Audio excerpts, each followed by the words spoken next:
We're doing a favorites video today. 5 favorites.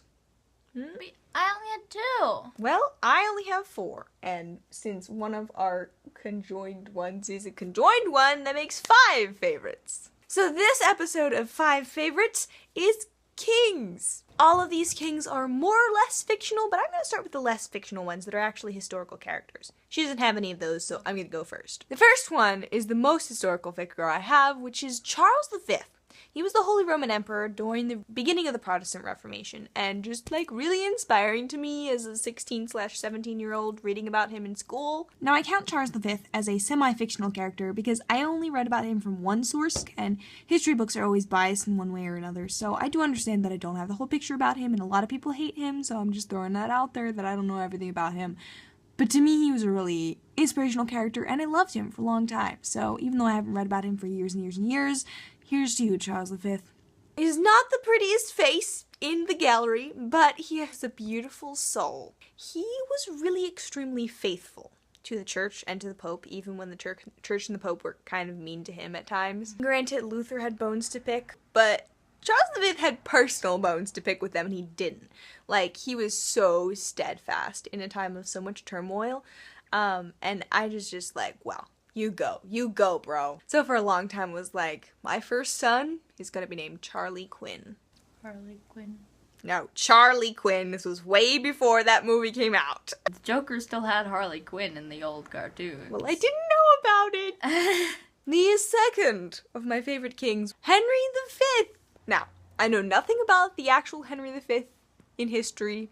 All I know him from is Shakespeare. But honestly, I haven't even read the play. All I've seen is watch the movies. I watched the Kenneth Branagh movie, which is okay in some bits, but I like the Tom Hiddleston much better because, let's just say it. Tom Hiddleston. It's Tom. He plays a much more sensitive Henry V than Kenneth Branagh does. He goes from being this obnoxious partying guy to this really good and conscientious king. And he's so good and wonderful, and I love him. I would definitely recommend that movie to anybody. Henry V, The Hollow Crown, Tom Hiddleston. Tom Hiddleston. Okay, now we'll get into the real fictional kings, so Anna Grace gets to say her pick. There's this king in this show I like to watch called Star vs. the Forces of Evil. He is Star's father, and he's the king of Muni. And his name's, I'm pretty sure, River. We don't know much about how he, governs or stuff like that, but he's just this awesome dad who secretly goes into the wild with this leaf loincloth and has bears. It's really funny. And he's, really, really short, too. He has this huge hair and mustache. It's really, it's great. Alright, so my favorite fictional pick is Prince/King Kit from Cinderella. This is the Cinderella that was directed by Kenneth Branagh. Now, this Cinderella movie is one of my favorite movies ever. I love this movie.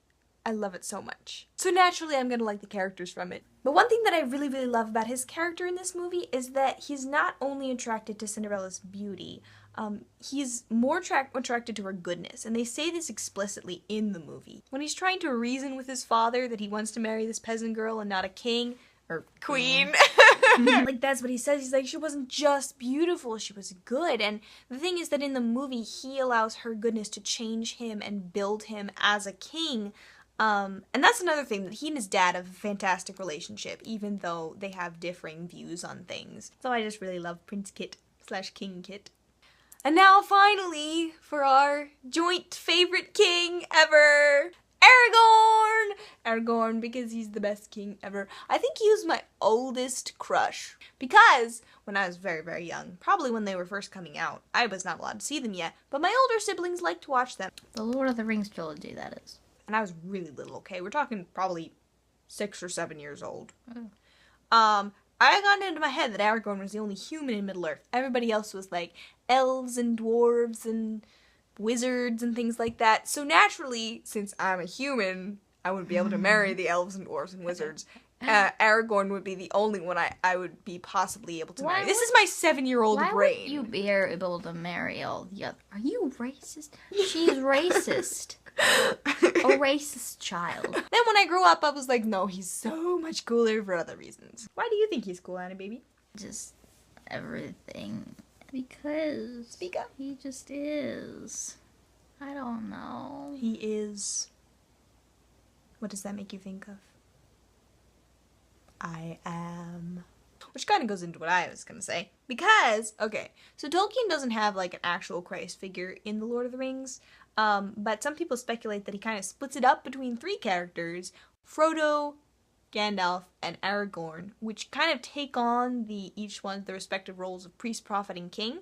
Frodo being the priest, Gandalf being the wizard, prophet, yes. And then Aragorn being the king. So like they each have Christ-like qualities, but Aragorn just has the kingly qualities, which I'm like super cool at that. I think you lose it a little bit in the movies when he's more hesitant to take on the role of king, but in the books he knows it from the very beginning. Like, he is king through and through in his very blood, and he's so cool and rad at being king in a really like sacrificial and deep way, but also noble and wonderful. Oh, he's so good and pure, and he never would have taken the ring, even though it so easily seduces everybody. I love Aragorn. Do you love Aragorn? Yes. Yay! That's why he's one of my favorite kings. So, hopefully you enjoyed this video. Let me know if you have any favorite kings of your own. By the way, this has been Anna Grace. I know I didn't introduce her at the beginning. Also known as AB Baby or AB or Dennis Abraham Pio. Peace! See you later. Bye.